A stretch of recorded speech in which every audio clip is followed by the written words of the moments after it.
Holy cow!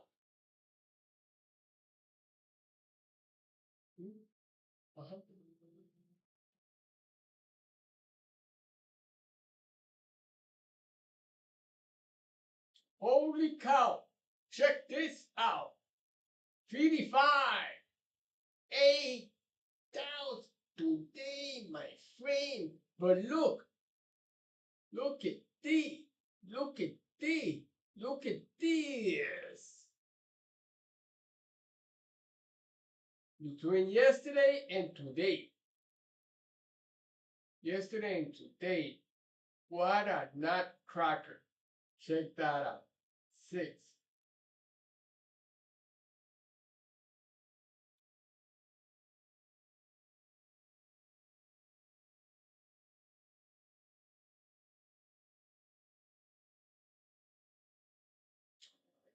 Two, 6, 4, stretch, 6, 9, minus 250, plus 70, minus 3, minus 5,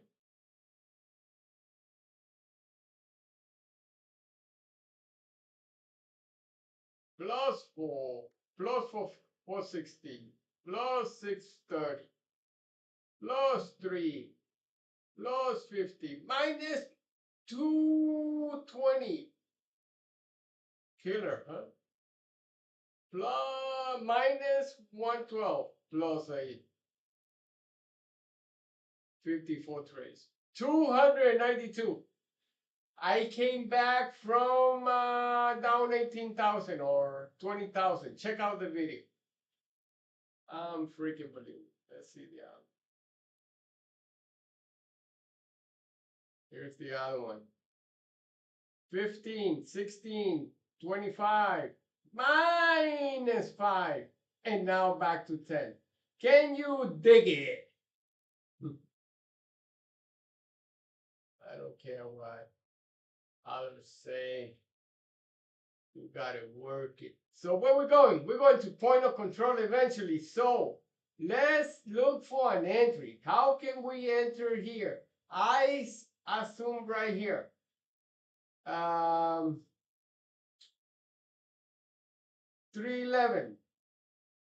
Where is 311 on this thing? Can you hear me? Can you hear me? Sorry, I didn't have my microphone on, but 311. 315, 311. Let's make it 314. How many? 2, 3. 3 long. Right here. Can you dig it? 3 long. Oh, I haven't checked my baby. My midnight sky. What's going on here? Interesting. I want you to listen to something. Very important. Your imagination is God within you, the creative force that shapes your reality. What you imagine and feel as true in your mind will inevitably be mirrored in your external world. This is the essence of manifesting your desires. But how do you do this effectively? How do you communicate with the universe so that your wishes are granted? Asking the universe isn't just about making a wish. It's about aligning your inner state with the reality you want to experience. This isn't just a verbal request, it's a vibrational one. It's the feeling behind your desire that matters most. The key to successful manifestation is to assume the feeling of the wish fulfilled. This means living as if your desire has already been fulfilled, feeling the joy, peace, or excitement as if it's already yours. Your imagination is God within you, the creative force that shapes your reality. What you imagine and feel as true in your mind will inevitably be mirrored in your external world. This is the essence of manifesting your desires. But how do you do this effectively? How do you communicate with the universe so that your wishes are granted? Asking the universe isn't just about making a wish. It's about aligning your inner state with the reality you want to experience. This isn't just a verbal request, it's a vibrational one. It's the feeling behind your desire that matters most. The key to successful manifestation is to assume the feeling of the wish fulfilled. This means living as if your desire has already been fulfilled, feeling the joy, peace, or excitement as if it's already yours. Your imagination is God within you, the creative force that shapes your reality. What you imagine and feel as true in your mind will inevitably be mirrored in your external world. This is the essence of manifesting your desires. But how do you do this effectively? How do you communicate with the universe so that your wishes are granted? Asking the universe isn't just about making a wish. It's about aligning your inner state with the reality you want to experience. This isn't just a verbal request, it's a vibrational one. It's the feeling behind your desire that matters most. The key to successful manifestation is to assume the feeling of the wish fulfilled. This means living as if your desire has already been fulfilled, feeling the joy, peace, or excitement as if it's already yours. Your imagination is God within you, the creative force that shapes your reality. What you imagine and feel as true in your mind will inevitably be mirrored in your external world. This is the essence of manifesting your desires. But how do you do this effectively? How do you communicate with the universe so that your wishes are granted? Asking the universe isn't just about making a wish. It's about aligning your inner state with the reality you want to experience. This isn't just a verbal request, it's a vibrational one. It's the feeling behind your desire that matters most. The key to successful manifestation is to assume the feeling of the wish fulfilled. This means living as if your desire has already been fulfilled, feeling the joy, peace, or excitement as if it's already yours. Your imagination is God within you, the creative force that shapes your reality. What you imagine and feel as true in your mind will inevitably be mirrored in your external world. This is the essence of manifesting your desires. But how do you do this effectively? How do you communicate with the universe so that your wishes are granted? Asking the universe isn't just about making a wish. It's about aligning your inner state with the reality you want to experience. This isn't just a verbal request, it's a vibrational one. It's the feeling behind your desire that matters most. The key to successful manifestation is to assume the feeling of the wish fulfilled. This means living as if your desire has already been fulfilled, feeling the joy, peace, or excitement as if it's already yours. Your imagination is God within you, the creative force that shapes your reality. What you imagine and feel as true in your mind will inevitably be mirrored in your external world. This is the essence of manifesting your desires. But how do you do this effectively? How do you communicate with the universe so that your wishes are granted? Asking the universe isn't just about making a wish. It's about aligning your inner state with the reality you want to experience. This isn't just a verbal request, it's a vibrational one. It's the feeling behind your desire that matters most. The key to successful manifestation is to assume the feeling of the wish fulfilled. This means living as if your desire has already been fulfilled, feeling the joy, peace, or excitement as if it's already yours. Your imagination is God within you, the creative force that shapes your reality.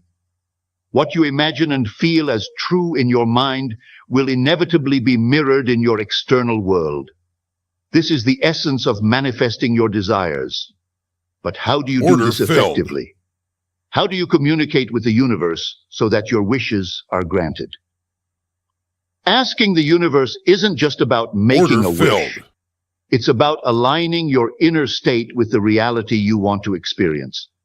This isn't just a verbal request, it's a vibrational one. It's the feeling behind your desire that matters most. The key to successful manifestation is to assume the feeling of the wish fulfilled. This means living as if your desire has already been fulfilled, feeling the joy, peace, or excitement as if it's already yours. Your imagination is God within you, the creative force that shapes your reality. What you imagine and feel as true in your mind will inevitably be mirrored in your external world. This is the essence of manifesting your desires. But how do you do this effectively? How do you communicate with the universe so that your wishes are granted? Asking the universe isn't just about making a wish. It's about aligning your inner state with the reality you want to experience. This isn't just a verbal request, it's a vibrational one. It's the feeling behind your desire that matters most.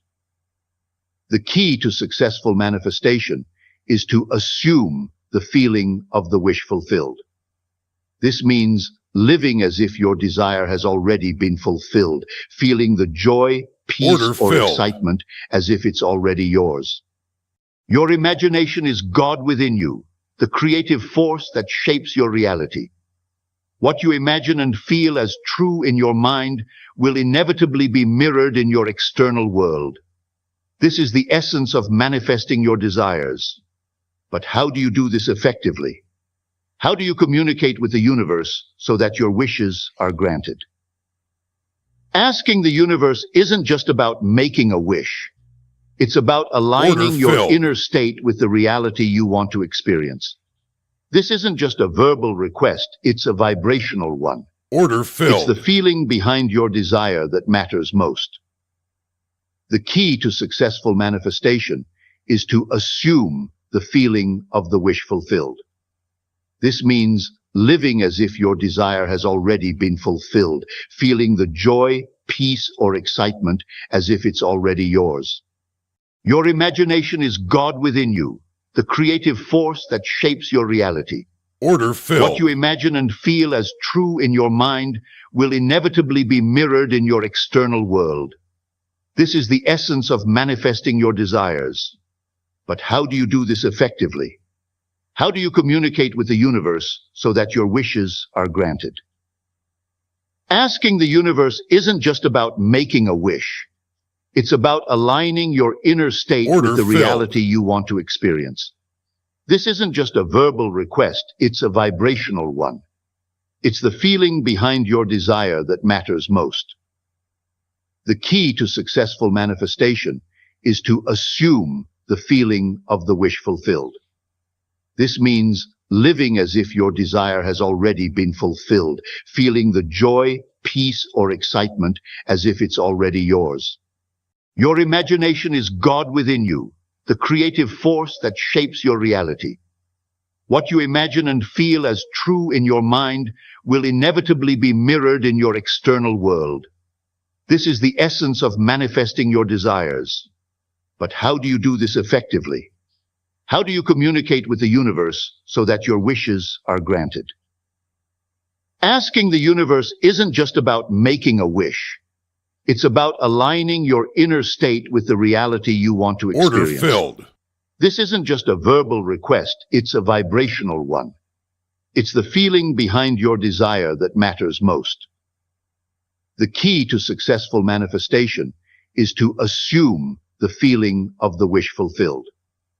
This means living as if your desire has already been fulfilled, feeling the joy, peace, or excitement as if it's already yours.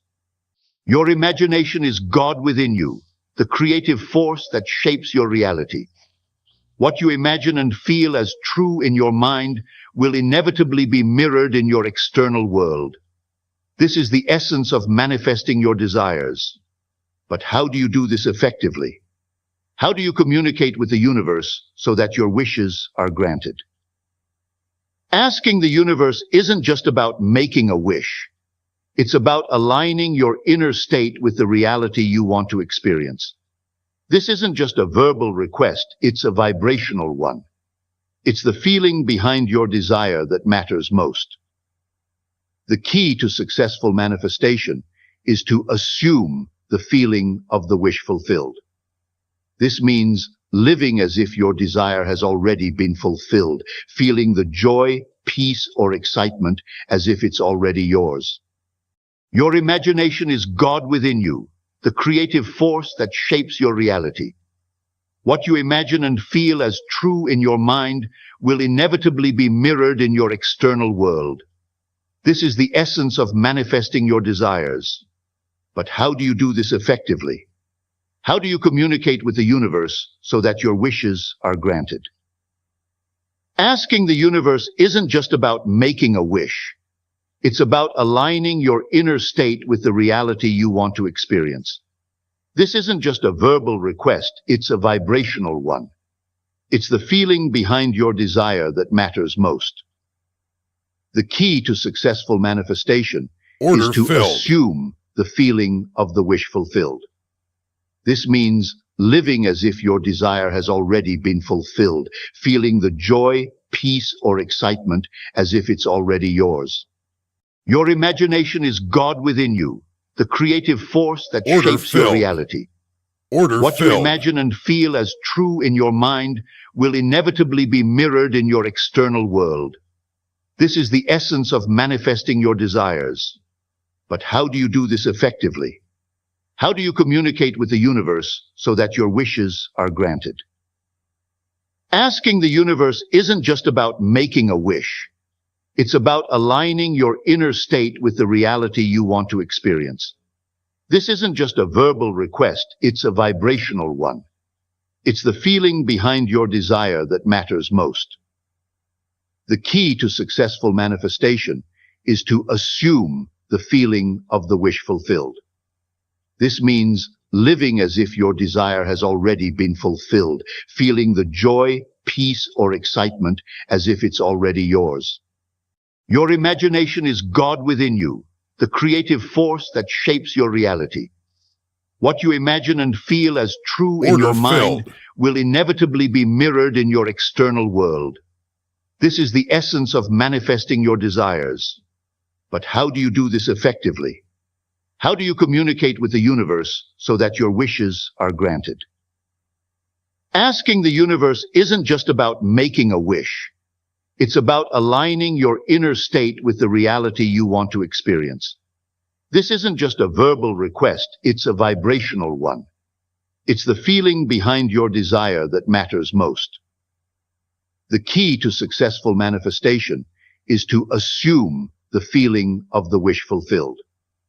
This means living as if your desire has already been fulfilled, feeling the joy, peace, or excitement as if it's already yours. Your imagination is God within you, the creative force that shapes your reality. What you imagine and feel as true in your mind will inevitably be mirrored in your external world. This is the essence of manifesting your desires. But how do you do this effectively? How do you communicate with the universe so that your wishes are granted? Asking the universe isn't just about making a wish. It's about aligning your inner state with the reality you want to experience. This isn't just a verbal request, it's a vibrational one. It's the feeling behind your desire that matters most. The key to successful manifestation is to assume the feeling of the wish fulfilled. This means living as if your desire has already been fulfilled, feeling the joy, peace, or excitement as if it's already yours. Your imagination is God within you, the creative force that shapes your reality. What you imagine and feel as true in your mind will inevitably be mirrored in your external world. This is the essence of manifesting your desires. But how do you do this effectively? How do you communicate with the universe so that your wishes are granted? Right. Asking the universe isn't just about making a wish. Order filled. It's about aligning your inner state with the reality you want to experience. This isn't just a Order verbal filled. request, it's a vibrational one. It's the feeling behind your desire that matters most. Order filled. The key to successful manifestation is to assume the feeling of the wish I had fulfilled. it.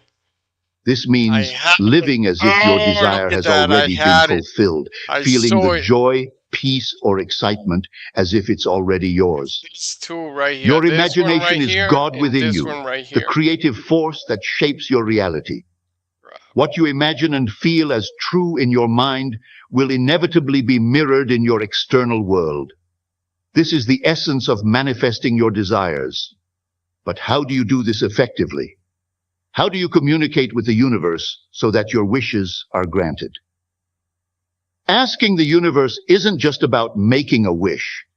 It's about aligning your inner state with the reality you want to experience. This isn't just a verbal request, it's a vibrational one. Order It's the filled. feeling behind your desire that matters most. The key to successful manifestation is to assume the feeling of the wish Order fulfilled. filled.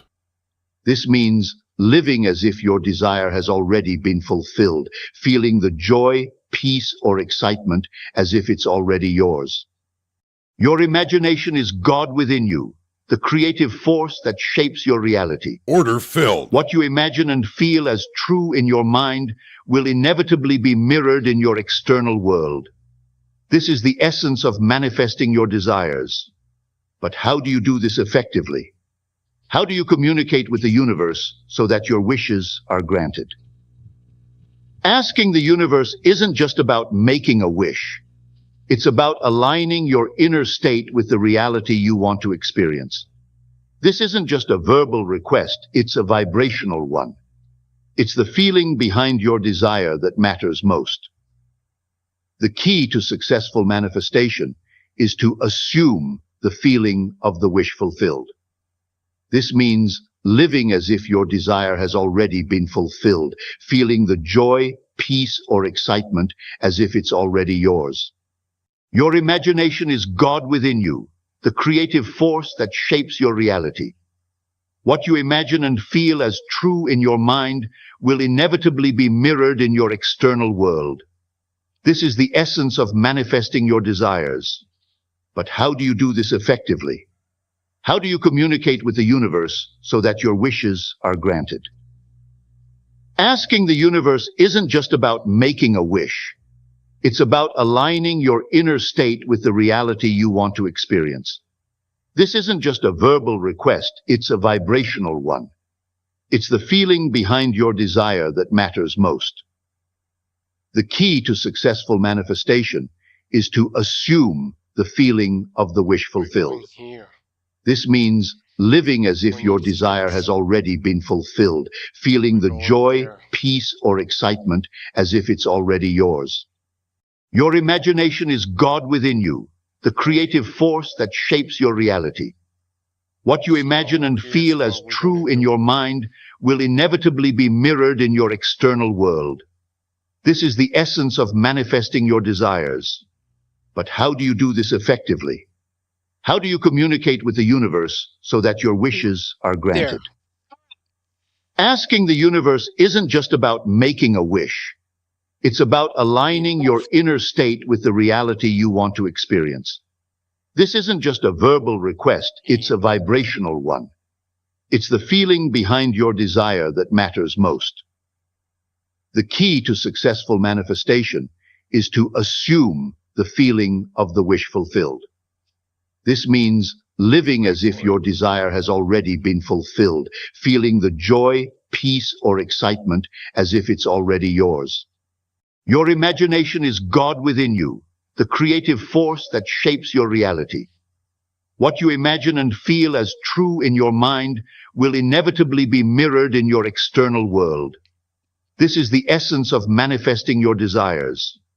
But how do you do this effectively? How do you communicate with the universe so that your wishes are granted? Asking the universe isn't just about making a wish. It's about aligning your inner state with the reality you want to experience. This isn't just a verbal request, it's a vibrational one. It's the feeling behind your desire that matters most. New candle, The alert. key to successful manifestation is to assume the feeling of the wish fulfilled. This means living as if your desire has already been fulfilled, feeling the joy, peace, or excitement as if it's already yours. 604. Your imagination is God within you, the creative force that shapes your reality. 604. What you imagine and feel as true in your mind will inevitably be mirrored in your external world. This is the essence of manifesting your desires. But how do you do this effectively? How do you communicate with the universe so that your wishes are granted? So they got in and Asking the universe isn't just about making a wish. It's about aligning your inner state with the reality you want to experience. This isn't just a verbal request, it's a vibrational one. It's the feeling behind your desire that matters most. The key to successful manifestation is to assume the feeling of the wish fulfilled. This means living as if your desire has already been fulfilled, feeling the joy, peace, or excitement as if it's already yours. Your imagination is God within you, the creative force that shapes your reality. What you imagine and feel as true in your mind will inevitably be mirrored in your external world. This is the essence of manifesting your desires. But how do you do this effectively? How do you communicate with the universe so that your wishes are granted? Asking the universe isn't just about making a wish. It's about aligning your inner state with the reality you want to experience. This isn't just a verbal request, it's a vibrational one. It's the feeling behind your desire that matters most. The key to successful manifestation is to assume the feeling of the wish fulfilled. This means living as if your desire has already been fulfilled, feeling the joy, peace, or excitement as if it's already yours. Your imagination is God within you, the creative force that shapes your reality. What you imagine and feel as true in your mind will inevitably be mirrored in your external world. This is the essence of manifesting your desires. But how do you do this effectively? How do you communicate with the universe so that your wishes are granted? Asking the universe isn't just about making a wish. It's about aligning your inner state with the reality you want to experience. This isn't just a verbal request, it's a vibrational one. It's the feeling behind your desire that matters most. The key to successful manifestation is to assume the feeling of the wish fulfilled. This means living as if your desire has already been fulfilled, feeling the joy, peace, or excitement as if it's already yours. Your imagination is God within you, the creative force that shapes your reality. What you imagine and feel as true in your mind will inevitably be mirrored in your external world. This is the essence of manifesting your desires. But how do you do this effectively? How do you communicate with the universe so that your wishes are granted? Asking the universe isn't just about making a wish. It's about aligning your inner state with the reality you want to experience. This isn't just a verbal request, it's a vibrational one. It's the feeling behind your desire that matters most.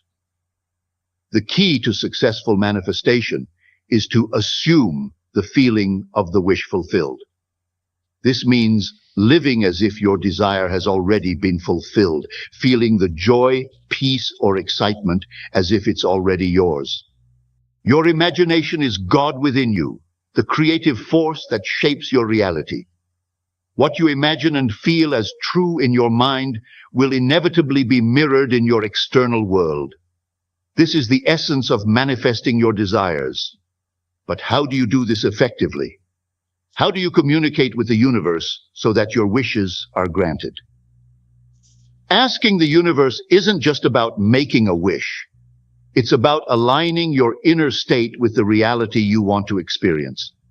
This isn't just a verbal request, it's a vibrational one. It's the feeling behind your desire that matters most. The key to successful manifestation is to assume the feeling of the wish fulfilled. This means living as if your desire has already been fulfilled, feeling the joy, peace, or excitement as if it's already yours. Your imagination is God within you, the creative force that shapes your reality.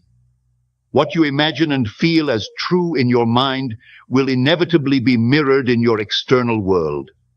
This is the essence of manifesting your desires. But how do you do this effectively? How do you communicate with the universe so that your wishes are granted? Asking the universe isn't just about making a wish. It's about aligning your inner state with the reality you want to experience. This isn't just a verbal request, it's a vibrational one. It's the feeling behind your desire that matters most.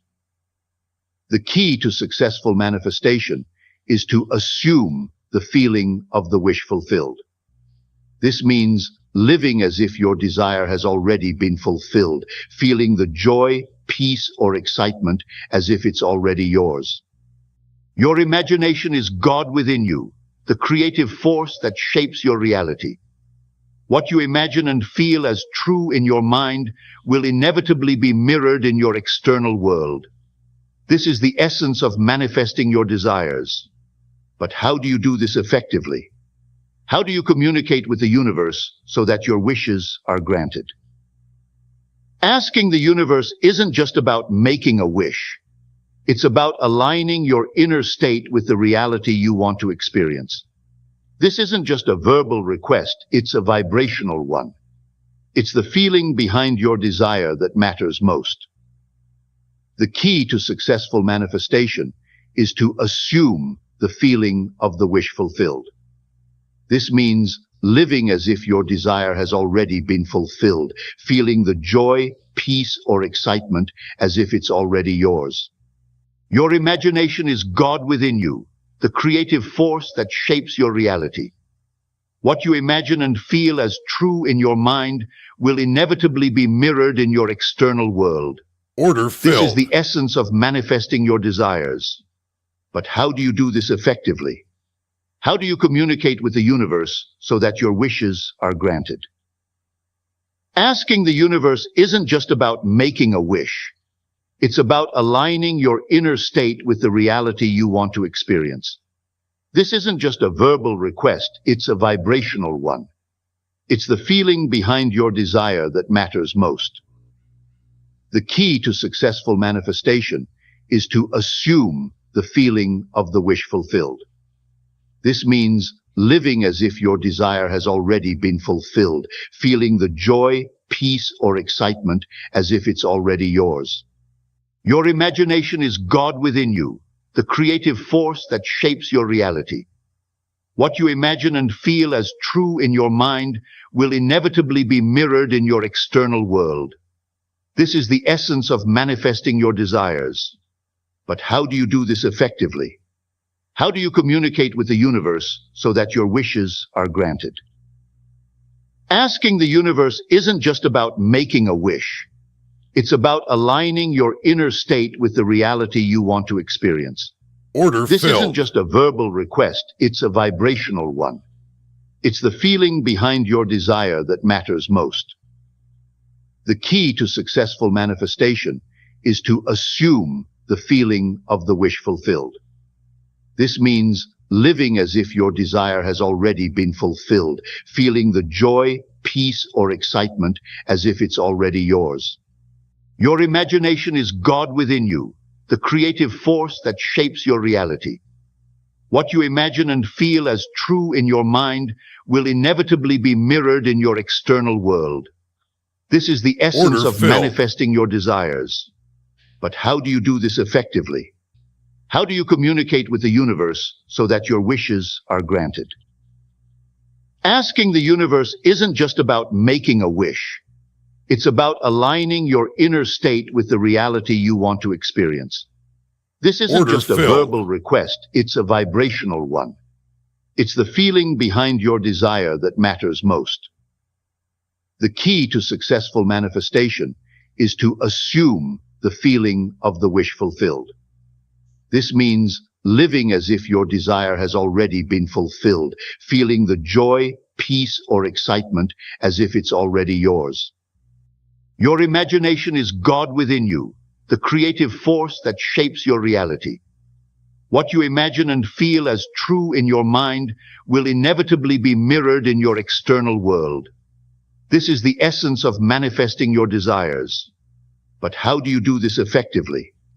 How do you communicate with the universe so that your wishes are granted? Asking the universe isn't just about making a wish. It's about aligning your inner state with the Order reality filled. you want to experience. This isn't just a verbal request, it's a vibrational one. It's the feeling behind your desire that matters most. The key to successful manifestation is to assume the feeling of the wish fulfilled. This means living as if your desire has already been fulfilled, feeling the joy, peace, or excitement as if it's already yours. Your imagination is God within you, the creative force that shapes your reality. What you imagine and feel as true in your mind will inevitably be mirrored in your external world. This is the essence of manifesting your desires. But how do you do this effectively? How do you communicate with the universe so that your wishes are granted? Asking the universe isn't just about making a wish. It's about aligning your inner state with the reality you want to experience. This isn't just a verbal request, it's a vibrational one. It's the feeling behind your desire that matters most. The key to successful manifestation is to assume the feeling of the wish fulfilled. This means living as if your desire has already been fulfilled, feeling the joy, peace, or excitement as if it's already yours. Your imagination is God within you, the creative force that shapes your reality. What you imagine and feel as true in your mind will inevitably be mirrored in your external world. This is the essence of manifesting your desires. But how do you do this effectively? How do you communicate with the universe so that your wishes are granted? Asking the universe isn't just about making a wish. It's about aligning your inner state with the reality you want to experience. This isn't just a verbal request, it's a vibrational one. It's the feeling behind your desire that matters most. The key to successful manifestation is to assume the feeling of the wish fulfilled. This means living as if your desire has already been fulfilled, feeling the joy, peace, or excitement as if it's already yours. Your imagination is God within you, the creative force that shapes your reality. What you imagine and feel as true in your mind will inevitably be mirrored in your external world. This is the essence of manifesting your desires. But how do you do this effectively? How do you communicate with the universe so that your wishes are granted? Asking the universe isn't just about making a wish. It's about aligning your inner state with the reality you want to experience. This isn't just a verbal request, it's a vibrational one. It's the feeling behind your desire that matters most. The key to successful manifestation is to assume the feeling of the wish fulfilled. This means living as if your desire has already been fulfilled, feeling the joy, peace, or excitement as if it's already yours. Your imagination is God within you, the creative force that shapes your reality. What you imagine and feel as true in your mind will inevitably be mirrored in your external world. This is the essence of manifesting your desires. But how do you do this effectively? How do you communicate with the universe so that your wishes are granted?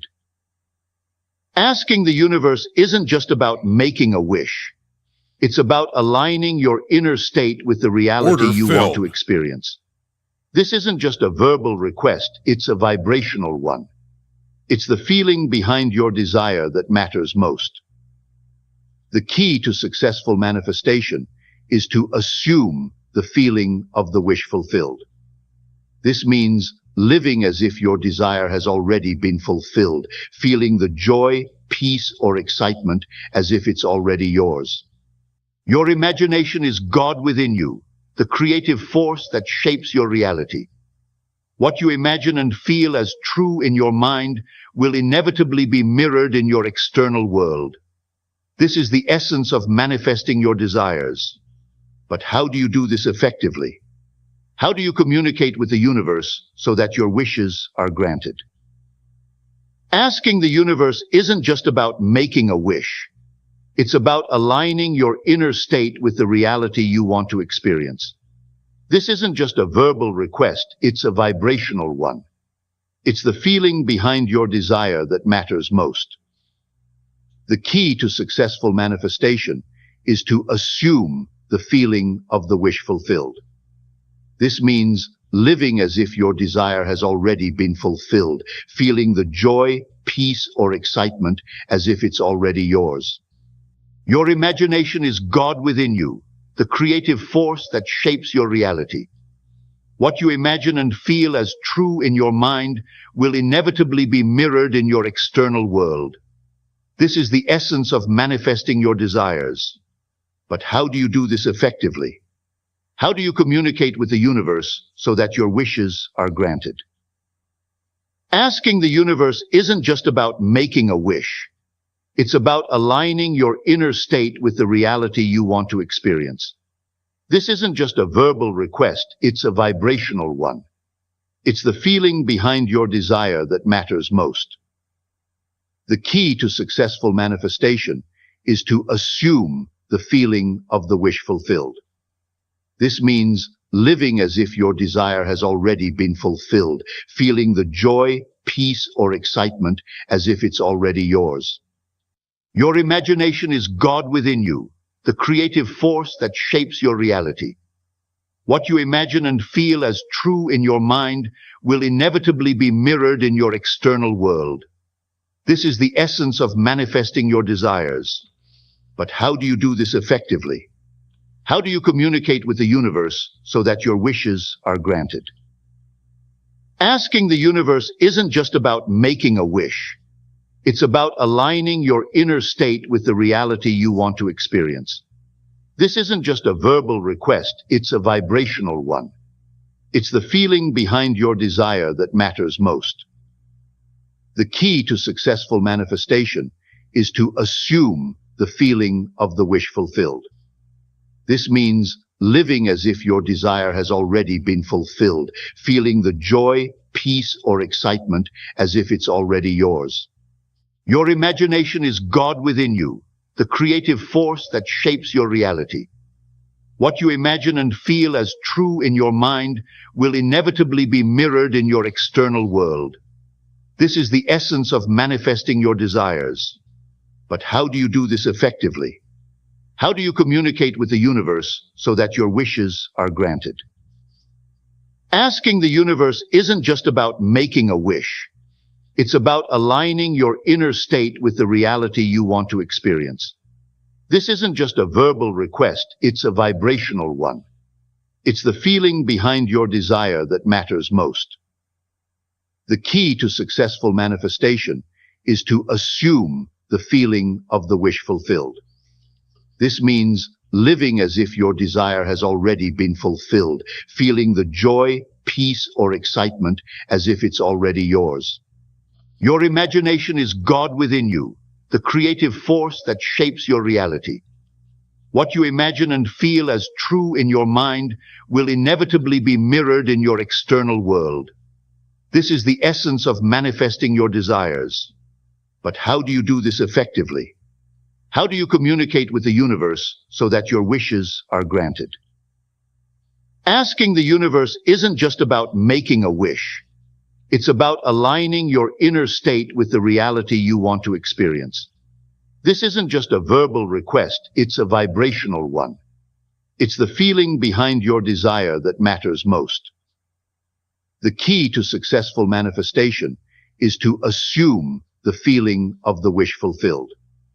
This means living as if your desire has already been fulfilled, feeling the joy, peace, or excitement Order as if filled. it's already yours. Your imagination is God within you, the creative force that shapes your reality. What you imagine and feel as Order true in your filled. mind will inevitably be mirrored in your external world. This is the essence of manifesting your desires. But how do you do this effectively? How do you Order communicate with the filled. universe so that your wishes are granted? Asking the universe isn't just about making a wish. It's about aligning your inner state with the reality you want to experience. This isn't just a verbal request, it's a vibrational one. It's the feeling behind your desire that matters most. The key to successful manifestation is to assume the feeling of the wish fulfilled. This means living as if your desire has already been fulfilled, feeling the joy, peace, or excitement as if it's already yours. Your imagination is God within you.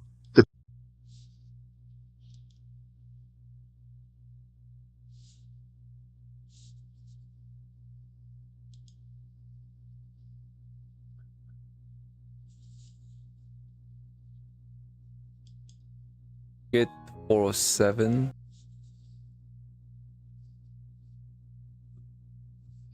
We have a trend line. That's why we cannot cross that. That's the deal. We have a freaking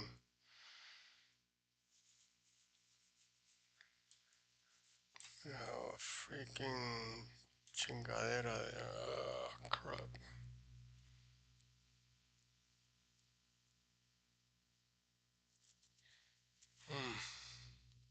Anyway.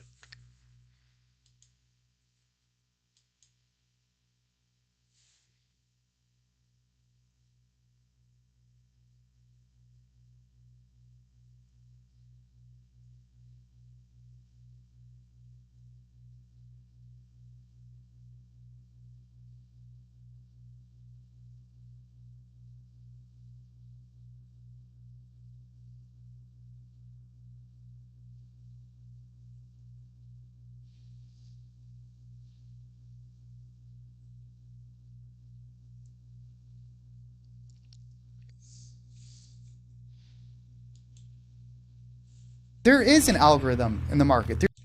Ready to execute when the time is right. Links in the description below. Thank you. Someone that is spending every single minute and hour of that day, right? And we're human, right? We can't focus the whole day. But if you are fighting with intention and urgency to get better every single day, the difference in progress is crazy. So while most people were fooling around, and like you would even see this in young people that hadn't yet established themselves, they would just be fooling around midday and like watching shows, like bullshitting. And even if it was midday, again, I'm not perfect. Like some of this is exaggeration, but as best as possible, I would be typing up tickers and just drilling myself. What do I think of this daily chart? What do I think of this intraday? Okay, my big issue right now is fighting the trend. Type up this chart. Okay, if I want to not fight the trend, I need X, Y, and Z to happen. Okay, type up a different chart. Okay, process. If I want to be with the trend, I need A, B, and C to happen. And constantly drilling yourself like that, I was getting so many more reps than everyone else. So it's not just about the time you're putting in, it's the effectiveness and the intentionality of that time. Just to go off the back of what you've said, just off the last two questions. One was in terms of resources. I just forgot to mention is like, I think in the retail space, there's a very big misconception that I also had until very recently, which is, the amount of actual verified, traders and the information that's out there that you can learn from isn't, there's not enough. It's just very minuscule and it's hard to find. And maybe there's, you have to know someone to get it. But ever since making that pivot myself, I've come to realize is like, because one of the issues that people were trying to say to me is like, you'll run out of guests so fast. And I've realized like there's so many verified traders out there, right? And they're there as well. They're active, like you said, on the X community. Incredible ones, yeah. Order But it's just filled. about who essentially you're giving your time to or who you're allowing your algorithm to put in front of you. Well, so that's actually the double-edged sword, which I didn't really mention. Because I don't think things are necessarily easier these days. Because yes, there are more amazing resources, but markets do get more efficient over time. And then even more dangerously, if you were to immediately peruse the internet, the resources that float to the surface are the marketers and the bullshit. So the ability to distill who is legitimate and verified and offering real knowledge versus who's offering noise and bullshit and just wasting your time is so incredibly difficult. So you can now use these resources, but if you're following someone that isn't a real trader with real edge and you spend 2 years following them, I'm sorry, you just wasted 2 years. So that's what makes it so dangerous at the same time. And it's not just about trading. In the world today, you need the ability to really distill what is total bullshit and harmful to me and what is actually real signal and useful. And whether we're talking politics, whether we're talking trading, whether we're talking health and stuff like that, it is such an important skill set to be able to say, oh, wait, like this is the scammy stuff on this side. I'm not going to learn from this. And okay, this is true, like verified, authentic, legit. And it might not be as noisy and flashy and all the bells and whistles as the other side, but this is what I'm going to do to get better. Definitely. And it kind of goes off the back of the second point, though, with the meta-learning. The whole premise of that is being very intentional with your learning.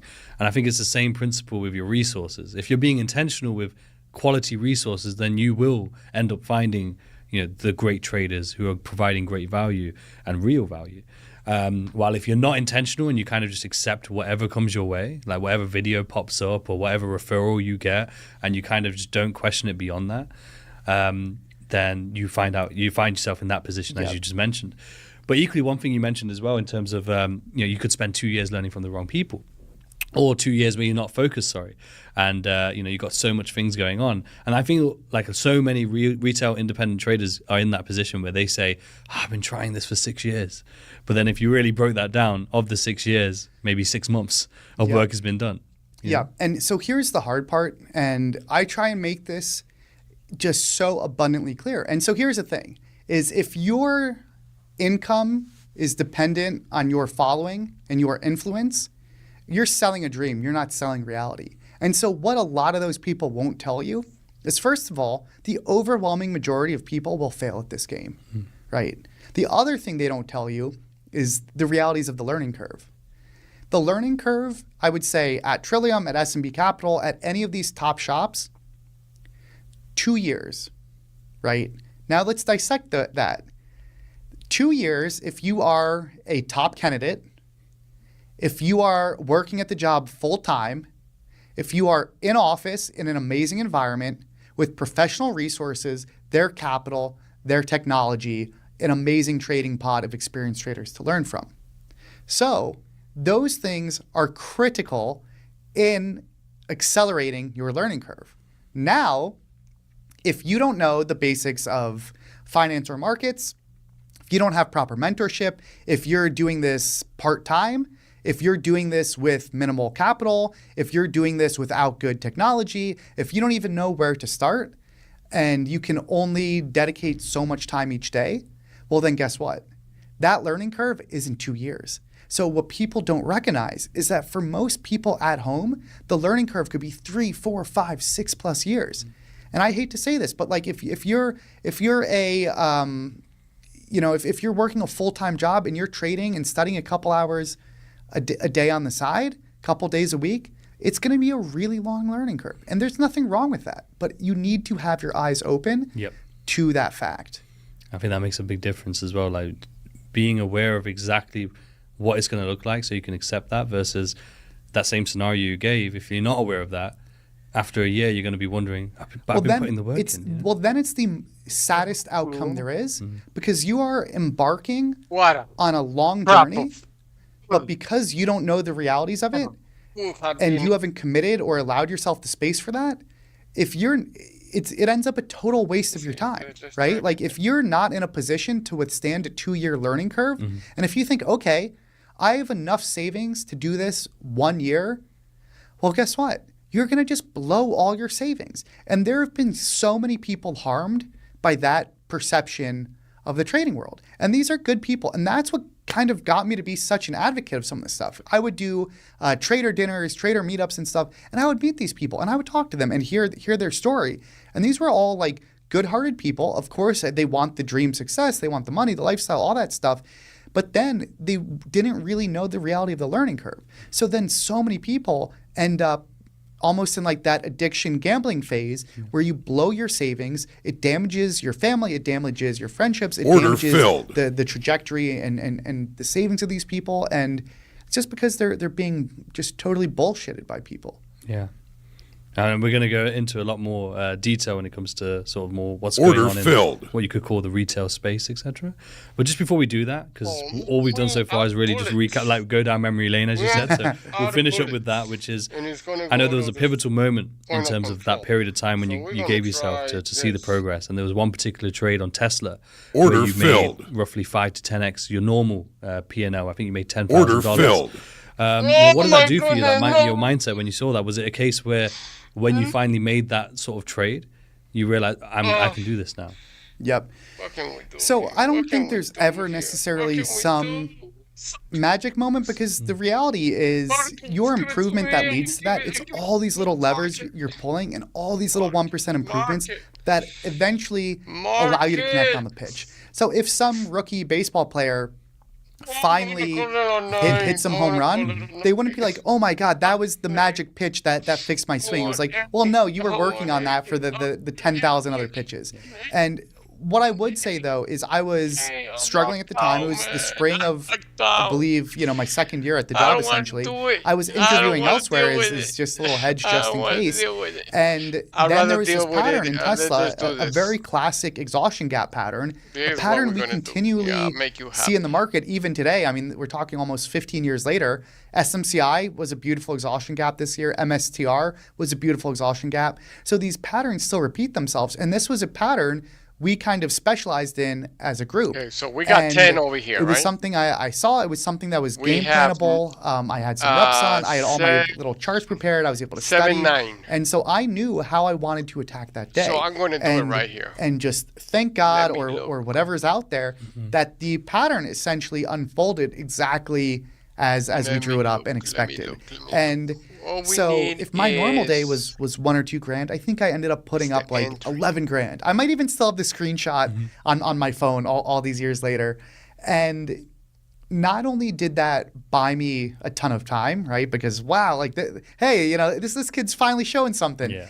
And but even more importantly, I think my boss put up, I don't know, he put up 100-something grand, which especially back then, like now there's just monsters out there.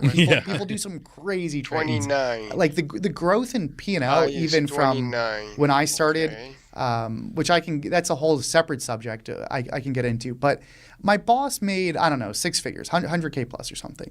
And the most important takeaway was, wow, what he did wasn't that different from what I did. Mm-hmm. And if I can stick around at this job, even if I just pay my bills and I get a couple of these each year over time, there's no reason why I can't do that. So that was that moment where it was like, wow, I can do this. I've done this once and I'm getting better. And that motivation, then you just go into overdrive. Let's take a break for a minute there, guys. I want to tell you about our sponsor, TradeZella. TradeZella is the #1 trading tool for all traders. It doesn't matter whether you're a crypto trader, a futures trader, or a forex trader, whatever trader you are, all you do is connect your trading platform directly with TradeZella. We need $40 over there. Your trading so easy. So if you I want to be a clock in, profitable trader, you need trading edge, and that is exactly what TradeZella does. It allows you to identify edge, maintain your edge, and optimize your edge by automating your trade journaling, in-depth analytics, backtesting, bar replay, and so much more. Now, WOR gets you 20% off your yearly subscription with TradeZella. So use WOR for 20% off your yearly subscription, or risk 10 for 10% off your monthly subscription. I know myself. The link is in the description below. Do you want to trade up to $400,000? Incredible. It's like, fuck, like, no, I've never seen a. And I wanted to ask you in terms of September 2015. I don't know if I was just show you briefly here. Yeah, I know the chart. You know the part, yeah. But December 2015, something happened. I don't know what happened. Actually, it was close. So now I know it's hard to read into that chart too much, but what it really was I believe the date was. Oh God, that's how you know you're getting older. But it was I think August 27th, 2015 there was just this mega flash crash Wow. in the market. I think there were just some jitters. I don't. There were some economic jitters that happened over the weekend. So we were it's week going into the for the close high? on Friday, and so then How should I remember we that. see I this? think it was a What's Monday. the high here? If I'm wrong, I know people will correct me and 29. call me an don't idiot in the worry. comments. But so Cracks I that remember we're in. going into the office that morning, and obviously on any big day, and that's kind of like the beauty of the trading office. 28, It's like you 28, feel it in your stomach. You can 29. feel Order the tension filled. in the air. Like everyone is super on edge. Track Everyone's like, 29. because this is going to be a big day. And I remember the market was just kind of just drifting Did it lower bait and lower me and in? lower as the pre-market Sure. developed. And I mean, my boss had been doing it, I think, since like 01 or something. And Order I filled. remember saying to him, Oh, that's it. It took me. So he's hey, going like, here. have you ever seen So let's go with the market 3. gap down this much? Because I couldn't recall anything Order filled. in my head. Then he started going thinking, here. he's like, Here's fuck, where like, we're going. no, Right I've here. never Order seen a filled. gap down this big. Told you. And like, Look at if he's that. saying that, I'm Order like, filled. okay, Fighting. this is the real deal. Then the Wow. market opened, and it was just so many things Order were flipping filled. down, epic panic. And so at that point, it was just a This is pure the matter one- of like is this the deploying one- buying power. is And this that's, one that oh my God, doesn't if I do it? had, back then I was just a young nothing trader. what is If I that had over the there? buying power I have today, like that would just be insane. But stuff like that will inevitably happen. Panics will happen. And so that was like a mega quantum leap. And then from there, like that's just rocket fuel. Because at that point I was maybe 4 years into the job. And if the first 2 years were kind of building the process, years 2 through 4 were, okay, I'm starting to execute and click. Then like 5 plus, Are you gonna that was come when it here was or like, not? okay, like now I'm really increasing my 41. size. And then it was like you're executing, and that not that much. feedback loop just compounds and compounds. And I would say 40. It's good. for me to be exceptionally good, See, like that's I would why I say didn't want to do it over here. I don't think it necessarily because happened of that. until maybe year 7 or 8. And the craziest part too is, I mean, now I don't actively trade like I did. Essentially, I left Trillium at the end of 2021, and that was the end of my, hyper active, like scalping, trading every setup, super focused, gung ho, everything. And now I'll just mostly trade the big setups. But what's incredible is I think even this year, I've still grown and learned. Like I still continue to learn and observe and improve my process. And it's pretty amazing that it's just a beautiful game where you can always learn. There's always higher levels. I still get inspiration and learn from others on the internet and from Order the traders filled. I work with. Oh, So I still think in trading world, like I'm not that it's I even don't my wanna- priority anymore, but I do still think I'm if getting I better. don't want And I it, would say look here, I look for like truly here, elite now, I think this year and I kind just of. get it out. I mean, I was elite for day trading, but now even like the bigger picture swing stuff, I think I've reached it. Right there, Incredible. 4. No, incredible. And That it was would get me interesting 11. what you mentioned there as well, though, in terms of that momentum, because you see that in the P&L chart, not only from that moment we're capitalizing on that, but then, as you said, like sort of going off the back of that momentum and then getting to the sort of 7-8 year mark, you see the huge rise in terms of P&L. It's absolutely phenomenal. And one thing that you mentioned is that you're still learning to this day, and I do truly believe that there's a massive misconception in the retail space where it's like once you're a consistently profitable trader, that's it. You've made it now. Now you can just go and trade the market, make your money. I wish. I mean, what people need to realize is no matter how good I got, probably every year I was very high frequency day trader. So you're placing so many bets. No matter how good I got, most years I would still have probably 1 or 2 negative months per year where I would make some big bet, I'd mess up somewhere. And one thing that I think is always true, if you speak to a real trader, the job is never, ever easy. It is always hard. You always need to improve your game. You always need to be focused. You always need to be prepped. If you ever let your guard down, the market punishes you. So that's why it's even more comical when you see the videos of the jet set lifestyle, going out for models and bottles during the week. Oh, then we're just gonna race around in our fast cars and oh yeah, I made it quick, 50 grand today. It's like it's just not reality. And I think so much of of this job, especially for the people listening, if there's two things I would emphasize, it's the power of environment, when you put yourself in an environment that optimizes your learning, and then also the power of feedback loops, right? If you were to go to the gym and you were to lift and you were to eat right and you were to do everything right, and after 3 months you didn't see any progress, odds are you're not going another 6 months. And the more you can make things a positive feedback loop, the more you can get that momentum, and it all just helps itself. And that's why, especially if I'm working with newer traders, younger traders, you want them to build consistency first.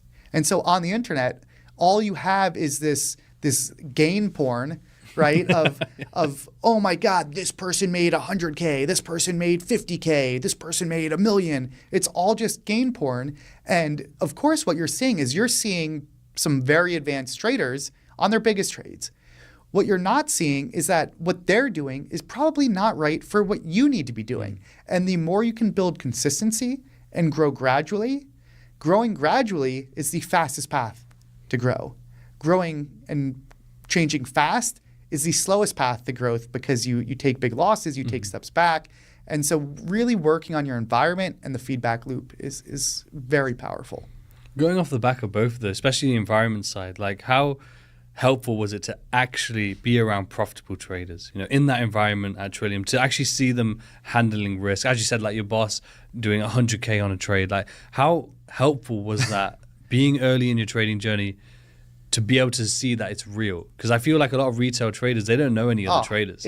It's indescribably important. Like, I truly believe that if I was on the retail side, I would not have made it. I can guarantee you that. I would say 99% chance I wouldn't have made it.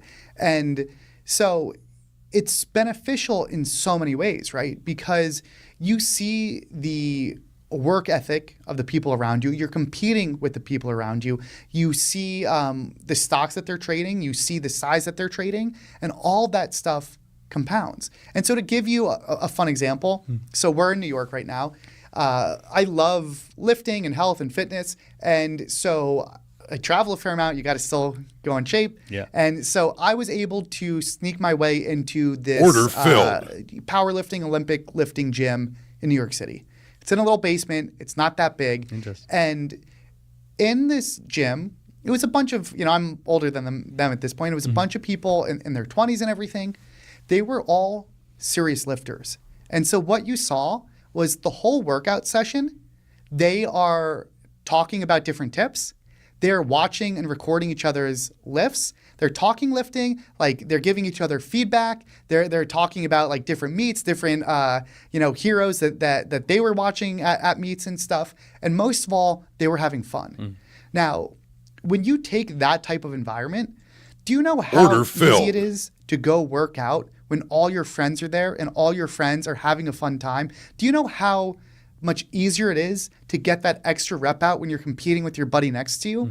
And so those things like that matter so much. And so when you're in one of the most competitive, crucible, pressure cooker environments where it's a bunch of young, driven people trying to succeed at this job, and then you have experienced traders at all levels ahead of you, that is so powerful, because you see all these people trying to figure out the path, and you can learn and mimic and just compete. And it's, if you're out there trading on your own on your retail side, you need to find ways to replicate that as much as possible. One thing I've been an advocate for is finding a good trading pod, meaning like if at all the professional firms, every person is part of a group to improve. If you're on the retail side, why are you not doing that? Why are you not sharing your trade write-ups with others? Why are you not sharing your improvement ideas with others? So the more you can make your environment optimized for growth, Order filled. It will make your process and your learning curve just so much better. How important is it though to be involved in a trading pod, especially one that's going to provide value to you? How important is it that you're providing value to the group as well? Because I feel like a lot of, I don't know if it's maybe just being antisocial, maybe, like, or just not being that way inclined in putting themselves out there, or being worried of being judged, or I don't know what it is. But a lot of traders, especially in the retail space, when it comes to interacting with other traders just online or in, say, a Discord or whatever it may be, they're very reluctant to really provide any value Order or even filled. interact. But how important is that or necessary is that to actually get value from a trading pod? Order Well, so filled. here's the thing. I think there's a massive selection bias in Order what type filled. of people are at home, trading alone, and doing this job where you have no coworkers and it's just all based on the internet with potentially zero human Order interaction. filled. Those aren't the salespeople personas, the people that are super social extroverted. Of course, there's exceptions, but I'm just saying in general.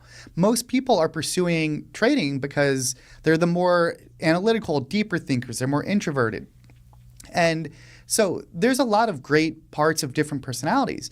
That being said, you still need to recognize that there's a lot of missed opportunity that you're not capturing if you don't put yourself out there. And so to your point, there's two things why people aren't in pods. One, in the best pods, every single person reciprocates effort and value in some way. And that was even true at the trading firms, at Trillium, even now when I advise S&P Capital. If you're a senior trader, you're providing mentorship and experience and insight. If you're low on the totem pole, it doesn't matter how new you are. Generally, your job is to be doing more of the menial tasks, helping to aggregate news, helping to research, helping to backtest. No matter who you are, it's on you to find ways to reciprocate value and give it back. And then if you prove yourself and you provide that value, then other people want you around, want you a part of that group. But guess what? It takes effort and thinking. So many people are like, Lance, I don't know how to find a trading pod. How do I do this? And well, my answer is like, dude, guess what? That's on you to Order figure filled. out. You know, this isn't the job of trading is hard. You need to figure things out for yourself. Wonder And so was many it people, they'll ask me 10,000, questions, right? and I'm like, dude, like, Wasn't it? just Google this or figure it out on your own. Yeah. And it's like, We got you're clear only now. going to figure this out if you put the effort in. And like, yes, it does take effort. Yes, not every attempt works. And it's much like dating. Like, it's not supposed to necessarily Order be easy. filled. But when you find a good one, it makes it all worth it. But for many traders, that's putting in effort and it's uncomfortable and you got to put yourself out there. So I know why people don't do it. And nevertheless, it's like, hey, like if you really are serious about your game, guess what? Discomfort is generally where most of the growth comes from. 100%. 100%. And off the back of that, as you said, the value, filled. providing value to that group, it's almost like that feedback loop in a sense.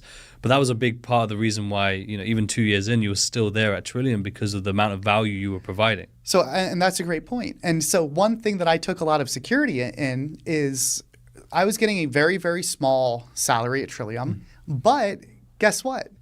I was pretty confident Trillium would pretty much never fire me because of the value I was adding to my group. Just in call outs and projects and everything else, I was making some of the other guys around me so much money. So why would you ever fire this guy? Right? And so it's one of those things where you always want to ask yourself, how can I make myself indispensable to those around me? And so many people, I think, especially in the day of the internet and everything else, people want to take. Oh, give me answers, give me this, give me that, and not give anything in return. But guess what? In the real world, that doesn't function that well. And so that might be fine on the internet to some degree. But if you really want good relationships, good coworkers, good friendships, it all needs to be reciprocal. And it's so interesting where I find that even on the personal side of life, the best friendships are when you have those friends that are they're the friends that also help reach out, also help plan things. And the more reciprocal and value add you can be to each other, it just makes everything flow better. Definitely. And one element also of being at a traditional prop firm is that you get access to resources. So not only the trading pods and mentorship and really senior traders, but also risk teams and technology and so on. What do you feel like in terms of retail traders out there, the independent retail traders? What resources are they missing? Like, what resources do you feel like not that they don't have access to, but they're not utilizing or even looking for? Yeah, that's a good question. I mean, one of the big things I've ranted about is a lot of retail tends to be totally blind to breaking news. Not so much anymore, but breaking news, at least for me and a lot of what I do, it's such a key variable, right? what stocks don't mean revert? Stocks with breaking news. So if you're a mean reversion trader and you're trying to revert something that has fresh news on it, it's not going to work. And so if you're totally blind to that nuance, it's really going to ruin all of your data and all of your analysis. So stuff like that is a big one. And I think most of all, it's almost like a diet where there's a lot of different strategies that work. But in order to actually succeed with any of them, you need to have faith that that strategy works and then stick with it as prescribed for enough time. And so I think the hard part with the internet and for retail is there's so much noise and information out there. There's a million different strategies, a million different tickers.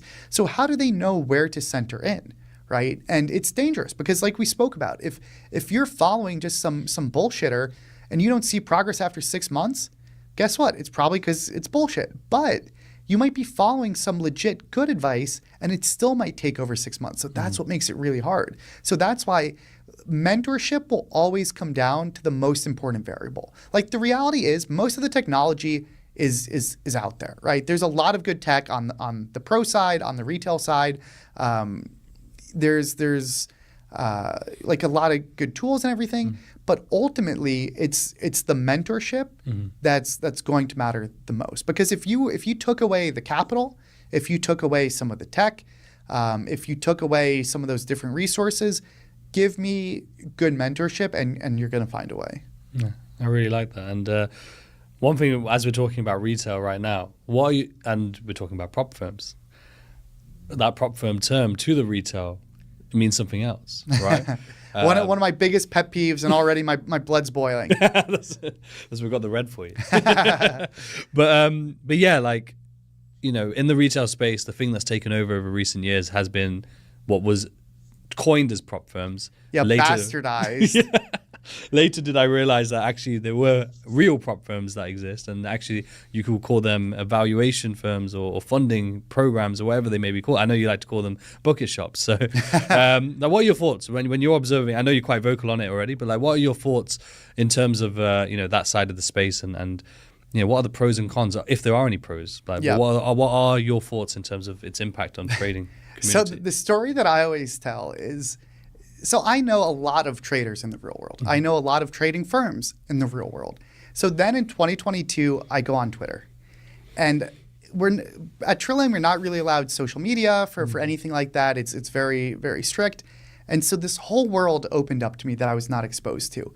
And when I got into that world, the first thing that hit me was, why is everyone just trading the S&P and the NASDAQ so much? Like, what is up with this? And like, I was dumbfounded. There are trading firms that trade the S&P and the NASDAQ, but those are more like options market makers and stuff. They're not doing the type of stuff that these other people on the retail side are attempting to do. And so what was also crazy is, right, as a manager at Trillium running an office, I had access to just crazy office level and even firm level stats if I wanted to. And one thing that stuck with me, so Trillium is 100+ traders. Yes, some of them are trainees and stuff, but exceptionally good traders overall. One of the best shops on the street for, I don't know, 20 years now, whatever. And there was one of the head traders at the time sent out an email about trading the S&P. And so it's a little bit different when the S&P is super, super in play, like during COVID or during the Fed. So there are times when the S&P and the NASDAQ are very much in play and we would trade them. Nevertheless, the head trader crunched the data and sent out some email that like, hey, wake up people, no one's making money trading the S&P. And these are exceptional traders, exceptionally profitable. And so then we saw this email and we're like, what? There's no way. So then I'm like, I'm just curious at that point. So then I crunched my data. And again, this was like 2019 or so. So like a little before COVID when it was very much in play. So there are disclaimers on this. But like I crunched my data, then I was like, shit, he's right. And then there's one other guy in the office and he's like, what? No, there's no way. Like I definitely make money. Then like I remember he checked his stats on it because we had just internal software to do that. Then he was just like awkwardly silent. So we were all just like, hey, what is your data say? He's like, yeah, I was -2. And So then when you take all these traders that in the aggregate on normal days are not making money in the S&P, you go online and there's this massive ecosystem of all ES and NQ, S&P and NASDAQ traders. And I'm like, how is this possible? And I didn't understand it initially.